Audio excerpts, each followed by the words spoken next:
कई बार मुझे आश्चर्य होता है जब कई माताएं, बहनें, कोई भी लोग पूछते हैं, महाराज मैंने ये व्रत कर लिया, अब इस व्रत के साथ में मुझे ये भी व्रत करना था, तो मेरी इस व्रत में उसकी गिनती होगी कि नहीं।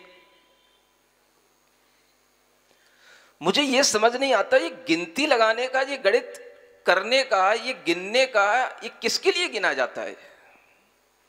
गिनती किसके लिए करना? मैंने ये व्रत कर लिया, अब इस व्रत के साथ में मैंने ये भी पाठ कर लिया या मैंने उसके साथ में ये भी अपने जाप कर ली, तो मेरी क्या उस व्रत में गिनती हो जाएगी कि नहीं? ये गिनती किसके लिए होती है? ये गिनती क्यों की जाती है? हमें व्रत करना है, हमें तप करना है, व्रत का फल, तप का फल हमारी आत्मा को मिलना है। गिनती करने ऐसा लगता है जैसे कोई भगवान बैठा हो। तुमने 10 उपवास कर लिए और तुमने 16 कारण के व्रत कर लिए, तुमने चारित्र शुद्धि के 1234 व्रत कर लिए, ये हमने गिन लिए। तुमने कर लिए, इसकी गिनती हो गई। ये गिनती मानो कोई भगवान गिन रहा है। हाँ, तुमने इतने व्रत किए हैं, तुम इतना व्रत करके आए हो, उसकी गिनती है हमारे पास में। तुमने इतने 1000 उपवास कर लिए हैं, इसकी गिनती का हम एक एस्टीमेट बना करके रखेंगे। वही हम जाके मानो भगवान को दिखाएंगे, तब भगवान हमें स्वर्ग में या मोक्ष में पहुंचा देगा। मुझे ऐसा लगता है। ये गिनती का प्रयोजन क्या? तप करना, व्रत करना, किसके लिए करना? अब हम उसको गिन करके इसमें ये गिनती शामिल होगी कि नहीं, ये गिने जाएंगे कि नहीं, मुझे आज तक ये गणित, ये विज्ञान समझ ही में नहीं आया। आप कह सकते हो महाराज आपने कुछ किया ही नहीं इसलिए आपको समझ नहीं आया। हाँ, आपके पास उत्तर हो सकता है, मैं उस उत्तर को भी स्वीकार कर लूंगा। लेकिन मुझे विज्ञान समझ नहीं आता कि आखिर गिनती किसके लिए? हमें करना है अपने लिए। जब हम अपने लिए करेंगे तो हमें अपने लिए गिनती कहां रखना है? उसको किसको जोड़ के रखना है? किसके हमें बिल्कुल वो पूरे के पूरे लेखा जोखा रखना है कि हमने भाई ये कर लिया, हमने ये कर लिया, हमने ये कर लिया। क्या कर लिया? किसके लिए कर लिया? दूसरों को दिखाने के लिए? या मरने के बाद लोग हमारे लिए कहें कि हाँ भाई तुमने भी कुछ किया था, जीवन में यूं ही व्यर्थ नहीं गया, इतनी तुमने तपस्या की, इतने तुमने व्रत किए। एक डाटा मेंटेन रहना चाहिए।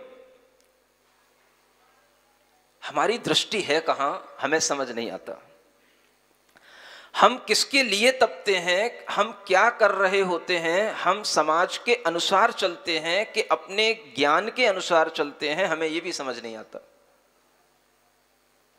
अगर आप कभी किसी चीज के लिए, मान लो आपने अनशन किया, उनोदर किया, या कोई भी आपने वृत्ति पर संख्यान किया, रस परित्याग किया, सब कुछ ये हमारी अपनी इच्छा की शांति के लिए होता है, ये हमारी गिनती करने के लिए होता है। हमने रस परित्याग किया, ये तप है।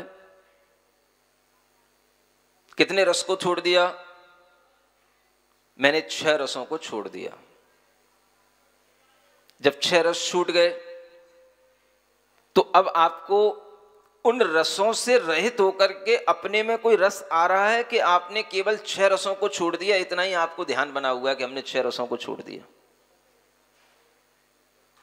मैं बता रहा हूं आपसे, अगर किसी तपस्वी के सामने, मैं भी इस चीज को महसूस कर चुका हूं, अगर किसी का 6 रस का त्याग है और आप उससे ये कह देना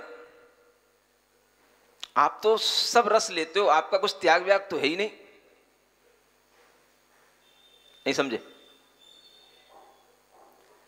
जो 6 रस का त्याग किए हुए हो उससे आप ये कह देना कि आप तो सब रस खाते हो, आप तो बेवजह की बातें कर रहे हो, कुछ नहीं है, आप तो सब रस ले रहे हो, कोई त्याग नहीं आपका।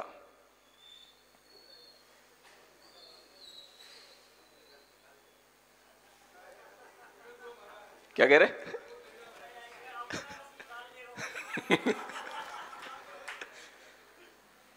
नहीं समझे? उस आदमी को कितना गुस्सा आएगा मैं समझ नहीं सकता। मैं किसी चीज के लिए गलत नहीं कह रहा, लेकिन मैं ये कहना चाह रहा हूं कि हमारी इच्छा किसके साथ चल रही है, हम किसके लिए कर रहे हैं। अगर सामने वाले ने कह भी दिया कि हमारे लिए कोई रस का त्याग नहीं है, तो हमें इतना हर्ट क्यों होता है? क्या कहा तूने, तुझे पता नहीं है? 2 साल हो गए, मैंने 6 रसों में से एक भी रस नहीं लिया। 2 साल से मैं 60 रस त्यागी हूं, तुझे कुछ पता है? बातें करने आ जाता है यहां पर। उसका बस चले तो वो 6 मुक्के मार दे उसमें।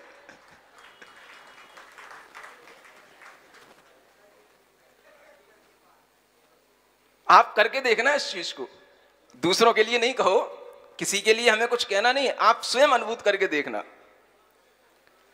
अगर आपका किसी चीज का त्याग है और अगर आपसे कोई कहे कि नहीं आपका इसका त्याग नहीं है,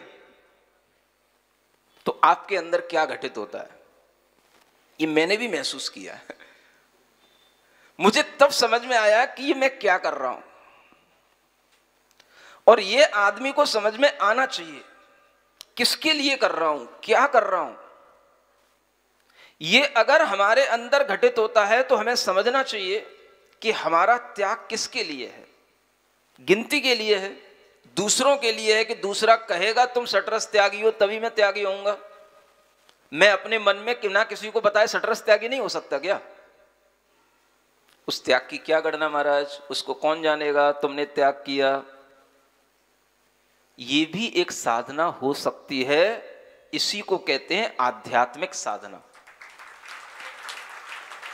और जो घोषणा कर करके की जाती है या घोषणा कर करके वह चीज व्याख्यायित की जाती है, उसे मैं समझता हूं सामाजिक साधना। बुरा नहीं मानना, क्योंकि मनुष्य एक सामाजिक ही है, वो सामाजिक ही रहेगा।